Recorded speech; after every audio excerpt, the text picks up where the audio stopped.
Ho sempre pensato che tra mi et Emma ci fosse una buona intesa. Ci siamo conosciuti all'università.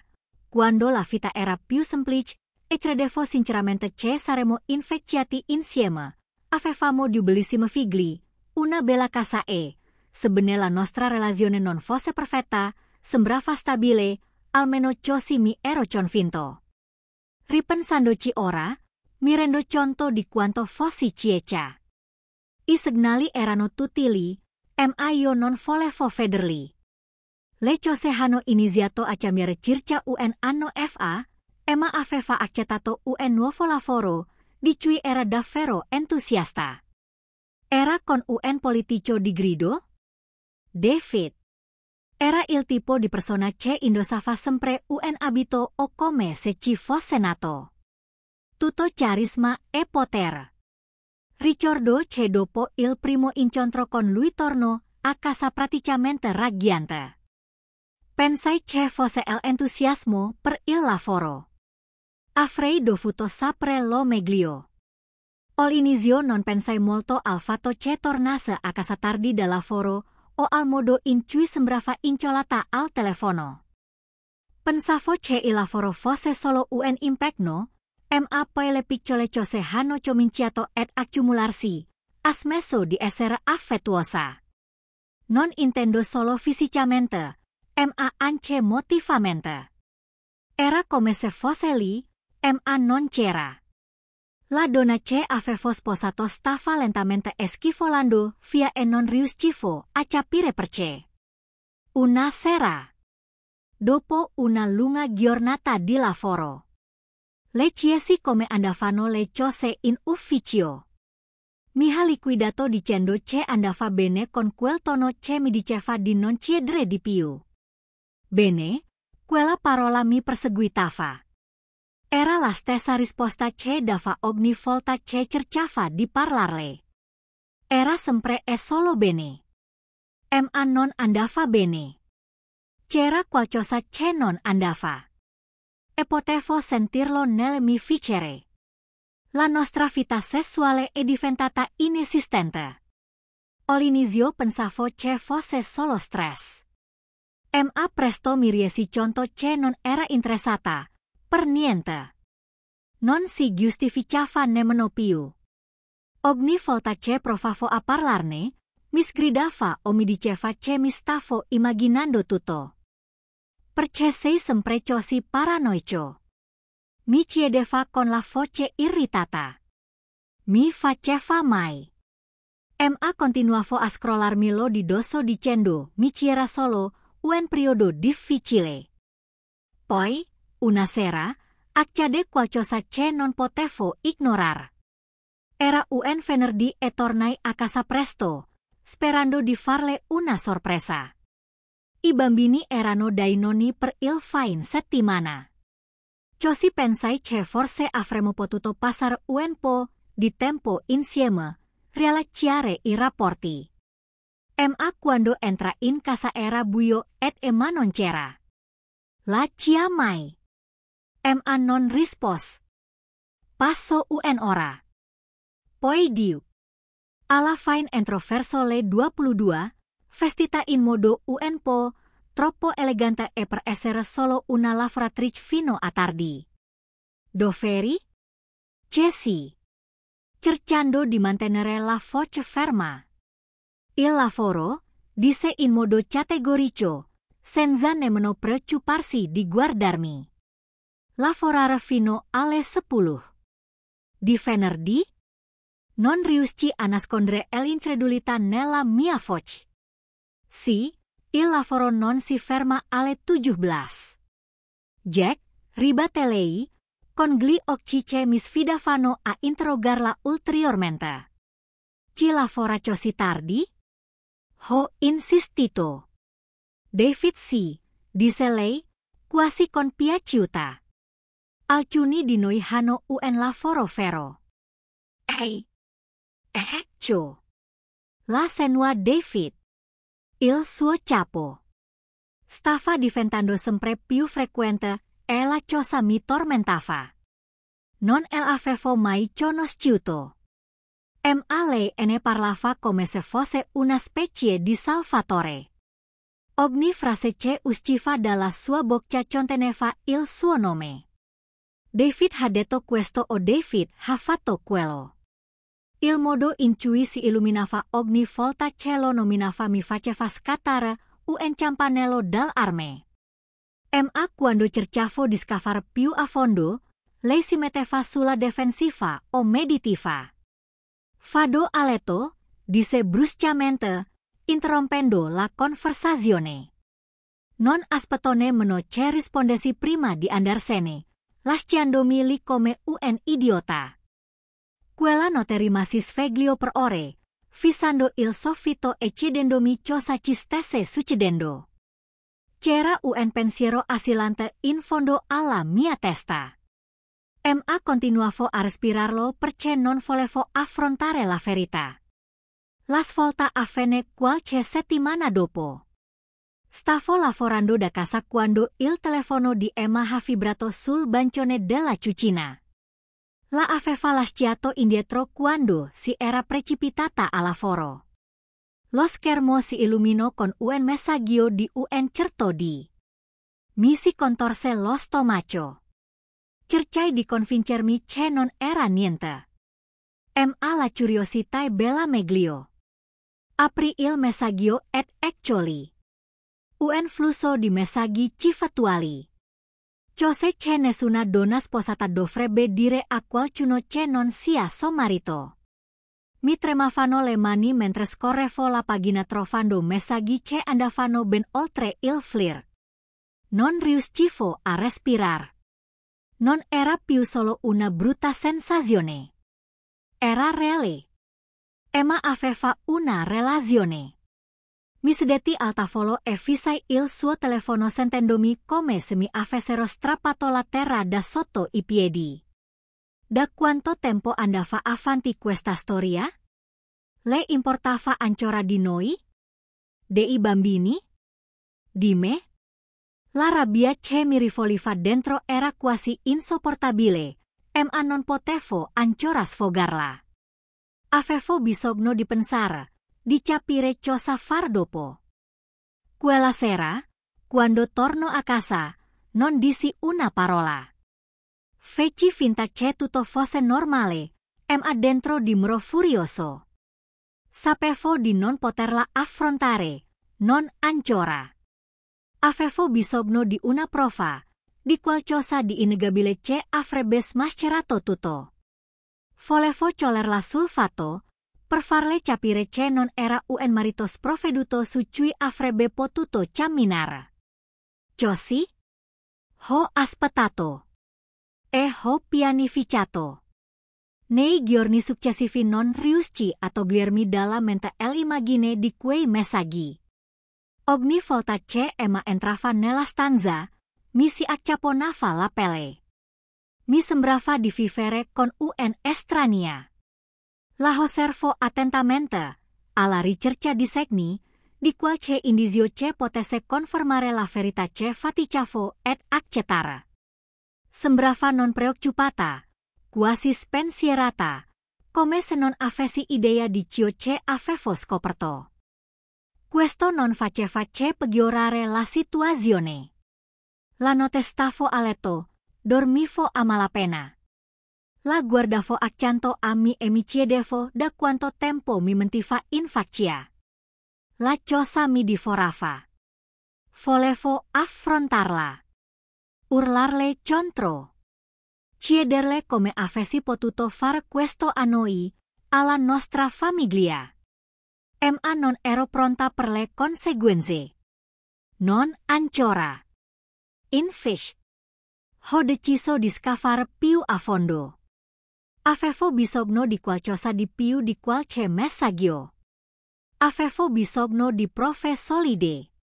Di qualcosa con cui poterla affrontare senza che lei potesse sottrarsi.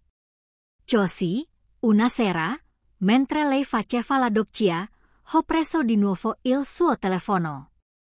Questa volta mi sono spinto oltre, cercando tra le sue email, le sue foto, tutto ciò che potevo trovare.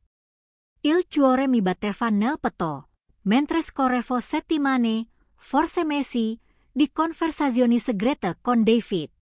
È stato peggio di quanto pensassi. Si erano incontrati in segreto. Camera d'albergo. Noti entré nel suo ufficio. Ci erano foto. Niente di esplicito. Ma abbastanza da farmi ribollire il sangue. C'erano messaggi su come le info stanca di vivere nella nostra piccola vita mediocre e su come David le offrisse qualcosa di più. Di più cosa? Altre bugie. Altri tradimenti? Mi tremavano le mani mentre leggevo tutto, ma non riuscivo a fermarmi. Più vedevo. Più mi rendevo conto che non si trattava di una semplice avventura. Stava progettando qualcosa di più grande. Un messaggio spiccava. Presto avremo tutto ciò che ci meritiamo. La aveva inviato solo 2 giorni fa. Rimasi li avvisare quelle parole, cercando di capire cosa volesse dire. Che cosa si meritavano? Scorsi la conversazione e ricostruì quello che stava accadendo. Emma non aveva solo una relazione. Stava progettando di lasciarmi. E non solo di lasciarmi. Ma di prendersi i bambini, la casa e tutto ciò su cui poteva mettere le mani.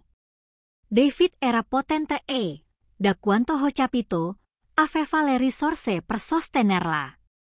Stava scommettendo su di lui, credendo che potesse darle una vita migliore, ed era pronta ad abbandonare la nostra famiglia per farsi che ciò accadesse. Il cuore mi martellava nel petto mentre la consapevolezza si faceva strada. Non stava solo tradendo. Stava tramando la sua fuga. È stato allora che la rabbia è cambiata. Non si trattava più solo del tradimento. Si trattava di vendetta. Se pensava di poter semplicemente uscire dalla mia vita, prendere tutto quello che avevo costruito con lei e ricominciare da capo con lui, aveva un'altra cosa in serbo. Quella notte non ho dormito. Invece, mi alzai e pianificai. Non gli avrei permesso di farla franca. Non senza conseguenze. Il giorno dopo, ho fatto il primo passo. Chiamai un mio vecchio amico. Ben, che lavorava nella sicurezza informatica. Non ci sentivamo da un po'. Ma mi doveva un favore. Gli dissi che avevo bisogno di aiuto per mettere sotto controllo il telefono di Emma. Non mi fece molte domande. Mi diede solo quello che mi serviva. Un modo per tracciare i suoi spostamenti e registrare tutte le conversazioni che faceva il telefono. Mi sentivo sporca. Come se mi abbassassi al suo livello. Ma dovevo proteggermi. Non potevo permettere che mi cogliesse alla sprovvista con qualsiasi cosa avesse in mente. Così, nei giorni successivi, iniziai a raccogliere tutto, messaggi, chiamate e persino foto che aveva salvato. Più raccoglievo, più mi sentivo disgustato. Ma sapevo che alla fine ne sarebbe valsa la pena. L'ultimo peso del paso el ando al suo posto il venerdì successivo. E mai restata schifa per tutta la settimana. Ma quella mattina sembrava quasi a un forica. Uscì di casa prima del solito, vestita in modo un po' più elegante del solito per andare al lavoro. Sentivo che stava per accadere qualcosa di importante. Così, dopo che se ne andò, controllai l'applicazione di localizzazione che bene aveva impostato. Non ci volle molto per capire dove fosse diretta in un hotel del centro. Il cuore mi batteva nel petto o mentre prendevo le chiavi e mi dirigevo là. Non avevo più intenzione di stare a casa ed aspettare.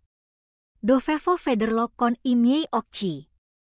Quando entra in il parcheggio del hotel, la sua auto era ghiali, parcheggiata accanto a una Mercedes nera ed elegante. Doveva essere la sua.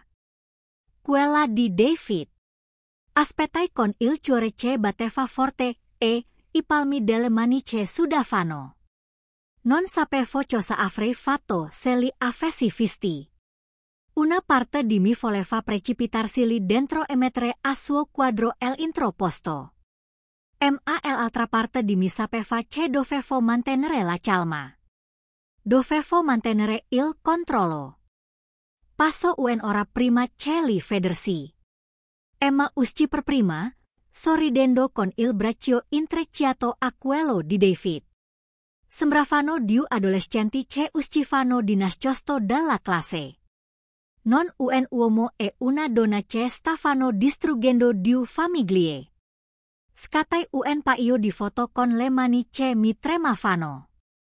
Era tutta la prova di cui avevo bisogno, ma non mi sarei fermata lì. Li ho seguiti. Lo so. Sembra una follia, ma non stavo più pensando ragionalmente. Avevo solo bisogno di vedere cosa stavano facendo fino a che punto si erano spinti. Andarono a pranzo in un ristorante diluso dall'altra parte della città, ridendo, sussurrando completamente incurante del mondo che li aveva. Guardarli in quel modo così spensierato mi fece venire il volta stomaco. In quel momento decisi che la cosa non sarebbe finita in modo tranquillo. No, avrebbero subito le conseguenze di ciò che avevano fatto. Ma non sarei esploso proprio in quel momento. Avevo bisogno del momento perfetto. Stava arrivando presto. Quando arrivò il fine settimana avevo abbastanza prove per far saltare tutto. Emma non aveva idea di quello che stava per succedere. Onestamente, questa era l'unica cosa che mi manteneva sano di mente. Ogni volta che mi sorrideva, ogni volta che fingeva che tutto fosse normale tra noi. Provava un'oscura soddisfazione nel sapere che presto il suo mondo sarebbe crollato. Ma non ero ancora pronto a premere il grilletto. Volevo che si sentisse al sicuro. Che continuasse a pensare di avere il controllo.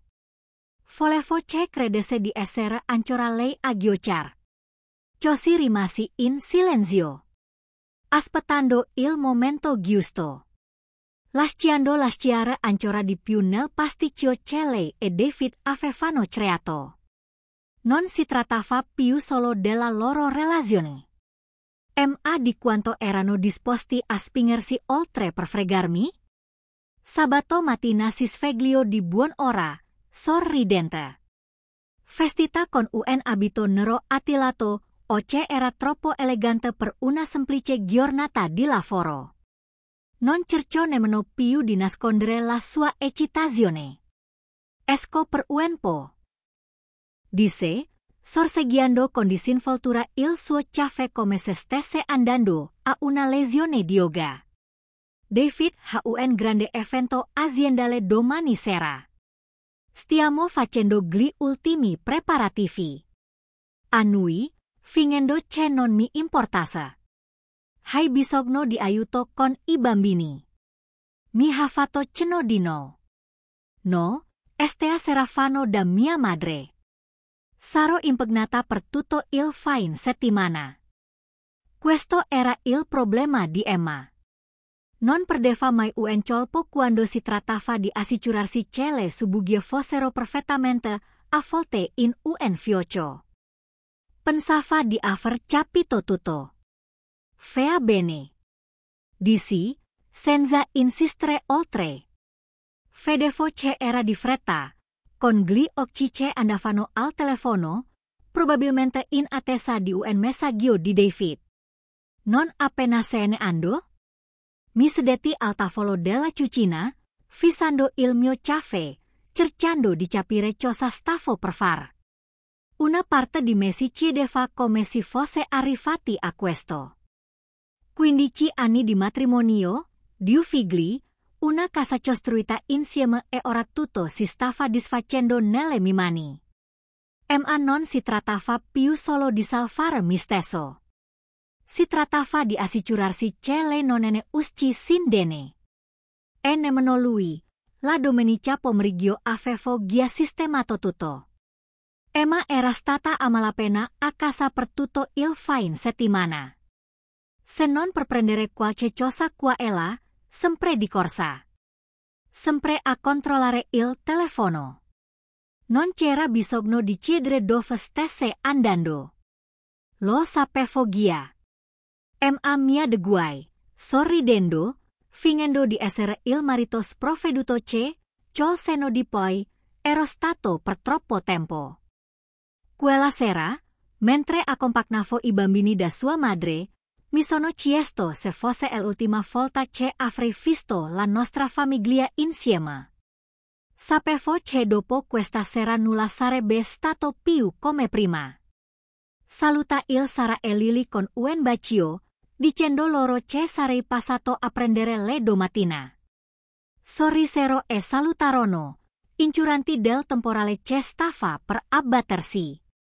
E ne fui grato. Non era necessario che lo sapessero ancora. Ma lo avrebbero saputo presto. Mentre tornavo a casa, controllai l'ora. L'evento per cui si era preparata per tutto il fine settimana stava per iniziare tra un paio d'ore. David stava organizzando una festa sfarzosa nella sede della sua azienda.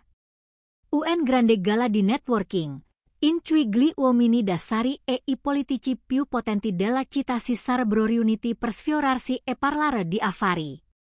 Era il suo momento di gloria per mostrare la sua influenza. Emma? Lei era la sua star ceva a cadere tutto dietro le quinte. Che poetico.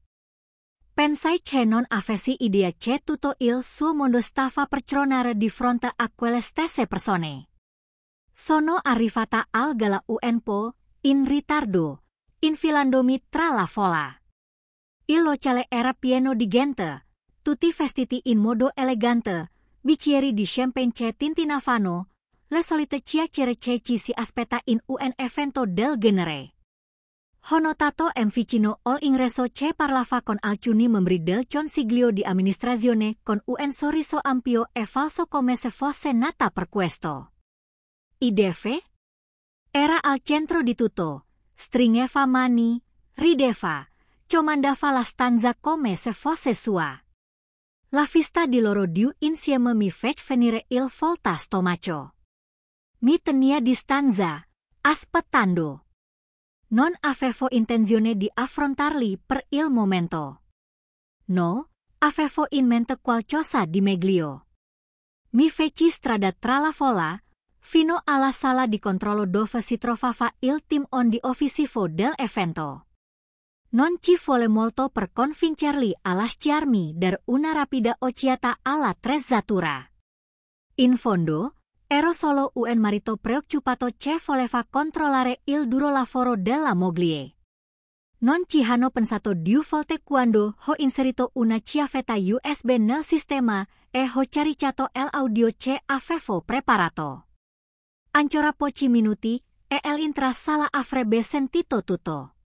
Mentre stavo nell'ombra, osservando Emma e David a lontano, il compiacimento sui loro volti era insopportabile. Pensavano di aver vinto. Pensavano di essere intouchabili. Non sapevano che stavo per rivaltare l'intro campione. Infine, David salì sul podio per tenere il suo grande discorso. La sala si acquieto quando lui si schiarì la gola, sfoggiando col sorriso da politico per cui era così famoso.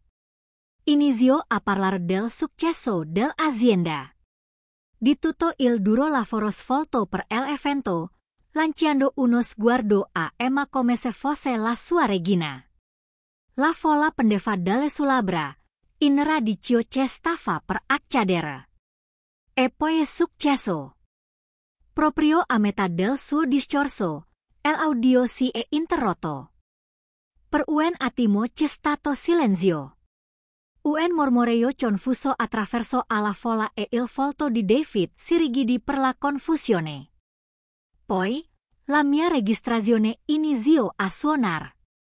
All'inizio si trattava solo di una conversazione casual tra David e Emma, uno dei tanti scambi flirtanti che avevano avuto luogo al telefono. I mormorei della folla si fecero più forti, mentre cercavano di capire cosa stavano ascoltando. Poi si passò a qualcosa di più danoso. I loro piani. La loro relazione. I messaggi che avevo registrato, quelli in cui parlavano del loro futuro insieme, di come avrebbero costruito una vita una volta che Emma mi avesse lasciato e si fosse presa tutto ciò per cui avevo lavorato. La stanza si bloccò. Tutte le teste si voltarono verso Emma, che rimase pallida e con gli occhi spalancati, con i bicchieri di champagne che le schifolava di mano e si frantumava sul pavimento. David rimase lì, congelato, cercando di mantenere la calma. Ma era troppo tardi. Il danno era fatto. Il loro tradimento era stato messo a nudo per tutti. La sala era piena di mormorei. La gente si scambiava a sguardi schiocciati. Alcuni tiravano fuori i telefoni per registrare il chaos. Emma si guardò intorno, disperata, cercando di trovare una via di fuga. Ma non c'era. David, d'altra parte, si stava guardando da fare, borbottando qualcosa sottovoce mentre usciva di scena, con la carriera che si stava disfacendo davanti ai suoi occhi. Rimasi lì, a guardare tutto ciò che accadeva, provando uno strano miscuglio di soddisfazione e dolore. Li avevo smascherati, li avevo distrutti. Ma mentre ero lì, a guardare la vita di Emma crollare davanti a lei, non potevo fare a meno di provare una sensazione di perdita. Perché, nonostante tutto, una volta era stata mia moglie. E per quanto la odiassi in quel momento, non potevo cancellare gli anni che avevamo condiviso. Ma ora è tutto finito. La stanza era in preda allo schiocchi e alla confusione. David se n'era andato infuriato, lasciando Emma in piedi, completamente congelata. Era quasi surreale da guardare. Si trovava al centro della tempesta, con il suo mondo perfettamente curato che le crollava addosso e non poteva farci nulla. Potevo sentire gli occhi della folla che andavano avanti e indietro tra lei e l'uscita. Tutti aspettavano di vedere come avrebbe reagito. Ma per la prima volta, da quando la conoscevo, Emma rimase senza parole. Non sono rimasto a guardare le conseguenze. Avevo già visto abbastanza. Mi diresi verso la porta, sgusciando fuori prima che qualcuno se ne accorgesse. L'aria fuori era fredda e tagliente. Ma era come un respiro di sollievo dopo essere stata in quella stanza soffocante. Rimasi per un attimo accanto alla mia auto, appoggiata adesso, cercando di elaborare quello che era appena successo. L'avevo fatto, li avevo smascherati entrambi. Proprio davanti alle persone che avevano cercato di impressionare. Ma invece di sentirmi trionfante. Mi sentivo. Foto. Avevo immaginato questo momento per settimane. Quanto sarebbe stato appagante vedere le loro fights gretolarsi. E sebbene fosse soddisfacente. In un certo senso. Non mi sembrava la vittoria che mi aspettavo. Emma era mia moglie. Dopo tutto. E c'era stato un tempo in cui l'avevo amata. Un tempo in cui eravamo stati felici. Ma quei giorni erano ormai passati e tutto ciò che rimaneva era il sapore amaro del tradimento. Entra in macchina e rimasi un minuto a fissare il volante. Chiedendomi cosa sarebbe successo dopo. Le ragazze erano ancora a casa della madre di Emma. Non volevo ancora coinvolgerle in questa storia. Ma sapevo che dopo questa notte non si poteva più tornare indietro. Prima o poi avrebbero dovuto saperlo. Feci un respiro profondo e tirai fuori il telefono. C'era un'altra cosa che dovevo far prima che tutto questo finisse. Chiamai Ben. Il mio amico informatico che mi aveva aiutato a impostare la sorveglianza. È fatta, dissi non appena rispose. Andato tutto secondo i piani? Ha chiesto. Sì, rispose. Ma sagiandomi la tempia. Meglio di quanto mi aspettasi. In effetti. Emise un fischio basso. E adesso? Non rispose subito. Mi serve il filmato del telefono di Emma. Il resto. Mi lo può mandar. Sì, nessun problema. Disse Ben, con voce seria ora. Te lo manderò via email entro un'ora. Se insicuro. Ja. Esitai solo per un secondo. Sì. Sono sicuro. Riattacciai e tornai a casa con la mente in fibrillazione. Il filmato che stavo aspettando non riguardava solo la loro relazione. Era molto di più. Nelle ultime settimane, raccogliendo prove. Mi resi conto che David non era solo coinvolto con Emma. Ma anche in lo schiaffari che andavano oltre la camera da letto.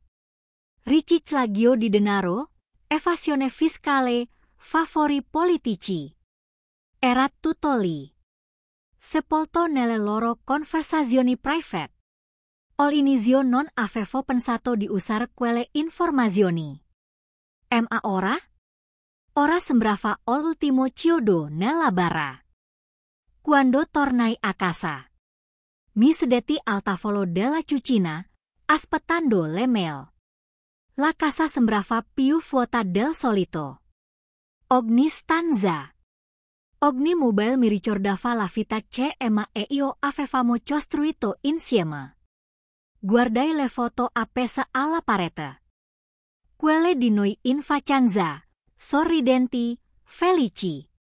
Era difficile credere che tutto ciò fosse stato reale. Mi chiesi per quanto tempo avesse fatto finta. Il mio portatile suonò con una nuova email. La apri e trova i file che Ben mi aveva inviato. Ora di conversazioni registrate tra Emma e David. Scorsi i file, cercando le parti che mi servivano. Non ci volle molto per trovarle.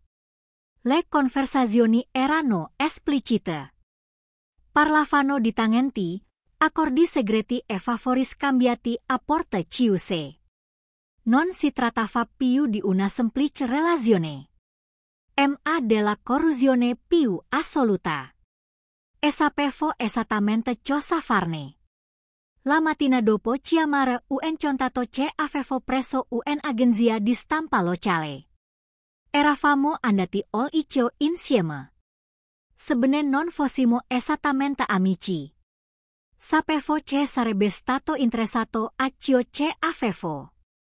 Questo tipo di storia poteva far saltare il coperchio non solo della carriera di David, ma anche della sua intrarete politica.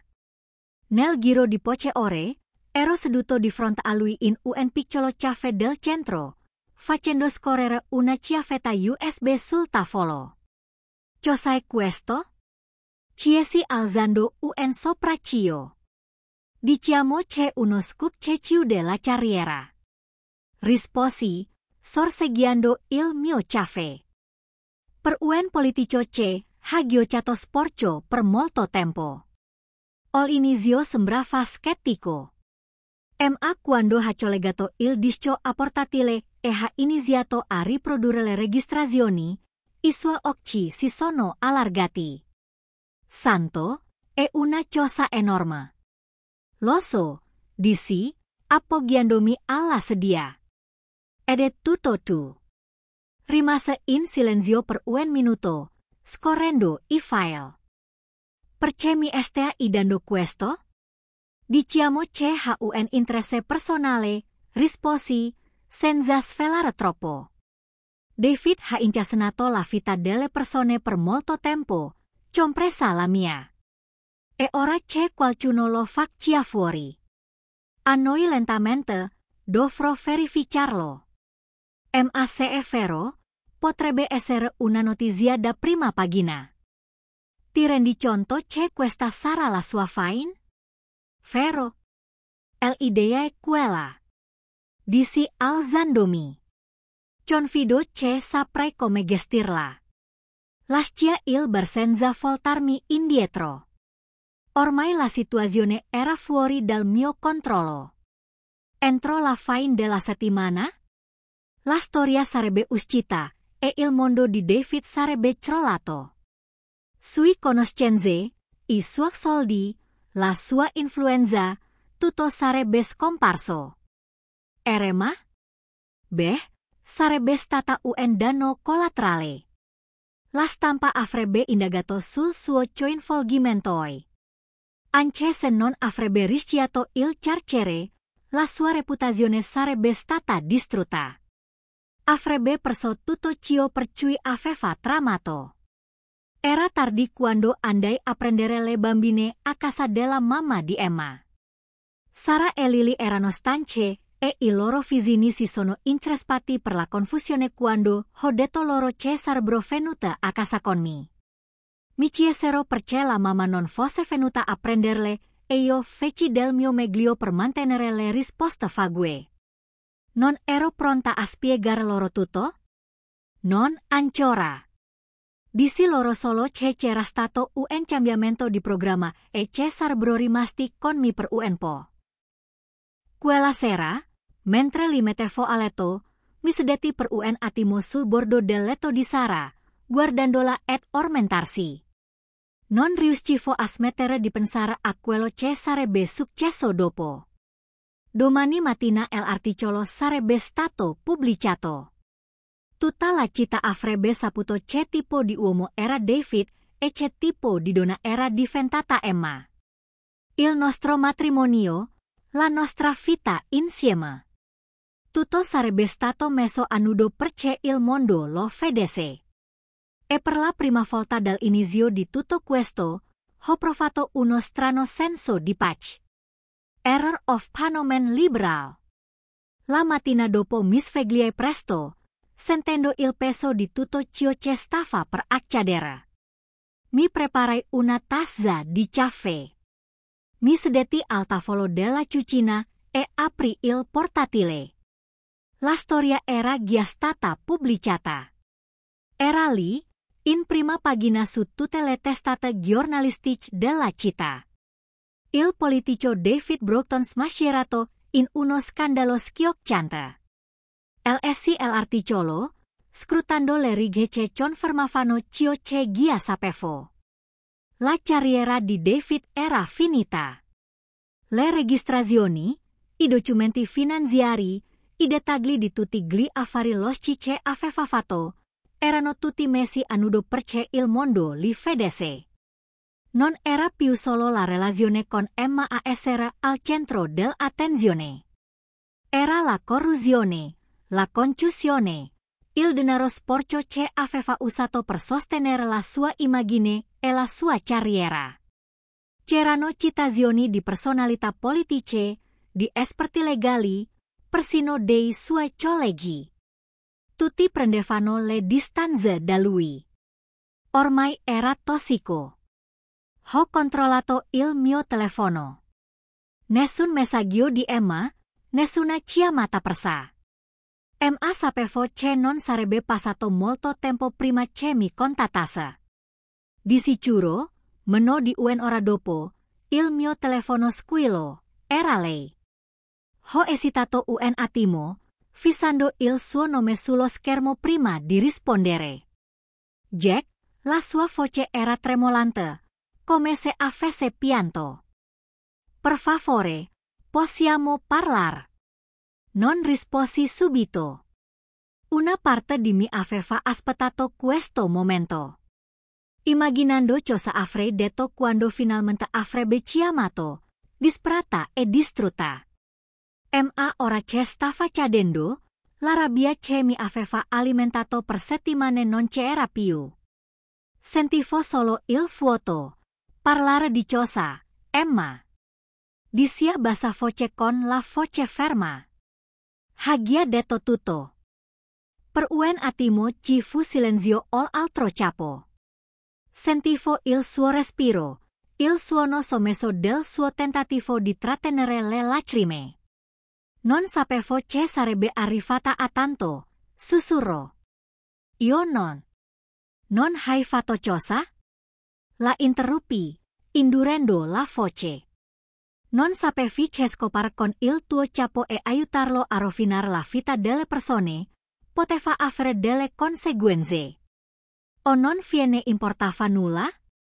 Jack, ti prego, esclama, lei sa cara. Non ho mai voluto che accadesse tutto questo. Ero confusa. Ho commesso un errore. Ma possiamo rimediare. Possiamo ancora sistemare noi stessi. Non potevo credere a quello che stavo sentendo. Pensava ancora che ci fosse qualcosa da salvare, dopo tutto quello che era successo. Dopo le bugie, il tradimento, la distruzione. Mi lasciai sfuggire una risata amara.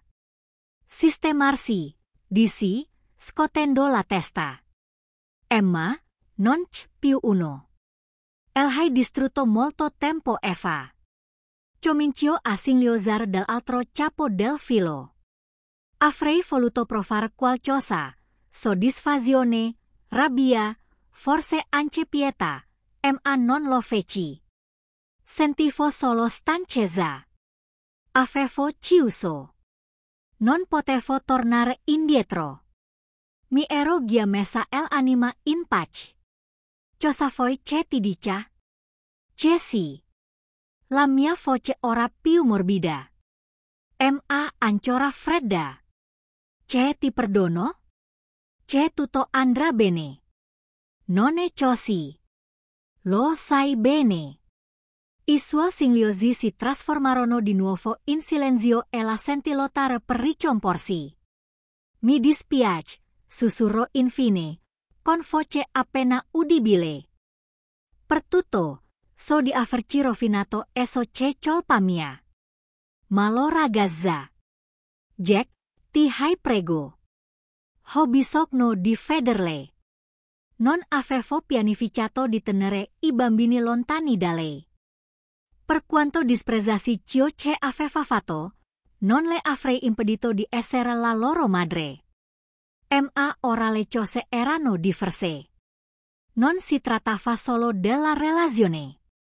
Il suo coinvolgimento con David, i suoi affari, la sua corruzione, non era più qualcosa che potevo ignorare. Dovevo proteggere le bambine. Ti vedranno. Dissi dopo una lunga pausa. Ma non adesso. Non sanno ancora nulla. Emma. Non ho intenzione di trascinarli in questo pasticcio. Glielo dirò quando sarà il momento giusto. Quando chies, con la voce tremante. Quando potrò vederli. Quando le acque si saranno calmate. Dissi con fermezza. E solo se non porterà niente di tutto questo intorno a loro. Ci fu un altro lungo silenzio prima che lei parlasse di nuovo. Con voce piccola e rotta. Va bene. Riattacca il telefono. Provando una strana sensazione di definitività. Era così. la fin di noi diu. La giornata ha passo lentamente. La trascorsi con le bambine. Mantenendo le cose il più normali possibile. Giochiamo a giochi da tavolo. Guardiamo film e per qualche ora mi permisi di dimenticare tutto ciò che accadeva al di fuori del nostro piccolo mondo. Ma ogni volta che le guardavo, sentivo il peso di ciò che stavo per dire loro. Meritavano di sapere la verità. Ma come si fa a spiegare una cosa del genere ai propri figli? Come si fa a dire loro che la famiglia che hanno conosciuto non sarà più la stessa? Quella sera, dopo cena, li feci sedere. Sara, la più grande, percepì che qualcosa non andava. Mi guardò con quegli occhi grandi e curiosi, aspettando che dicessi qualcosa. Papà, c'è qualcosa che non va? Jesse. Annui. Facendo un respiro profondo. Sì. Tesoro. C'è qualcosa di cui devo parlare con entrambi. Lily, la più giovane, era seduta accanto a lei e giocava con l'edita. Non disse nulla, si limitò a guardarmi in silenzio. Ho cercato di trovare le parole giuste. Ma non c'era un modo semplice per dirlo. Così dissi loro la verità. Dissi loro che io e la loro mamma non saremmo più stati insieme. Che tra noi erano successe cose che non potevano essere sistemate. Non ho menzionato la relazione o lo scandalo. Non avevo intenzione di farli pesar. Dissi loro solo che ci eravamo allontanate e che non era colpa loro. Il volto di Sara si accartocciò. Le lacrime le riempirono gli occhi. E per colpa nostra? Abbiamo fatto qualcosa di sbagliato. Mi sospesò il cue. No, Sarah. Non hai fatto nulla di male. Questo non ha nulla a che fare con te o con tua sorella. Entrambe ti vogliamo bene più di ogni altra cosa al mondo. Anche Lily iniziò a piangere. Il suo corpicino tremava mentre si appoggiava a me. Le tirai entrambe vicino a me, tenendole strette, mentre si indossavano nel mio petto, sentendomi il peggior padre del mondo per averle fatte soffrire. Ma sapevo che era la cosa giusta. Avevano bisogno di sapere e di sentire se lo dire da me. Dopo quella che sembra un'eternità, finalmente si addormentarono, accocciolati ai miei lati. Rimasi lì, seduto con loro, a guardare i loro volti, sentendo il peso di ciò che era appena accaduto. Ormai non si poteva più tornare indietro. Eravamo una famiglia distrutta. E nessun tipo di finzione avrebbe potuto cambiare le cose. La mattina dopo, ha chiesto il divorzio. Il processo è stato lento e doloroso. All'inizio Emma cercò di opporsi, pregandomi di ripensarci. Ma con l'aumentare della frenesia mediatica, intorno allo scandalo di David, si chiuse sempre più in se stessa. L'ultima volta che abbiamo parlato di persona, sembrava un buschio della donna che avevo conosciuto un tempo. I suoi sogni di una vita con David erano svaniti. Lui era stato accusato. La sua carriera era andata in frantumi ed Emma era stata trascinata nel fango insieme a lui. Il divorzio si concluse qualche mese dopo. Io tenni la piena custodia delle bambine ed Emma si trasferì fuori di casa. Le vedeva ancora nei fine settimana, ma il rapporto tra lei e le bambine era teso. Non capivano cosa fosse successo. Erano troppo giovani per comprendere appieno la gravità di tutto questo. Ma sapevano che qualcosa era cambiato, qualcosa di fondamentale. E per quanto cercassi di proteggerli dal peggio, riuscivano a percepire le crepe. Per quanto mi riguarda, sono andata avanti lentamente. Non è stato facile. La rabbia, il tradimento, mi hanno accompagnato per molto tempo. Ma alla fine ho trovato un modo per conviverci. Mi sono concentrata sulle ragazze, sulla ricostruzione delle nostre vite, sulla creazione di qualcosa di nuovo dalle ceneri di ciò che era stato. Non ho più avuto notizie di David. Si diceva che fosse fuggito dal paese per evitare di essere perseguito.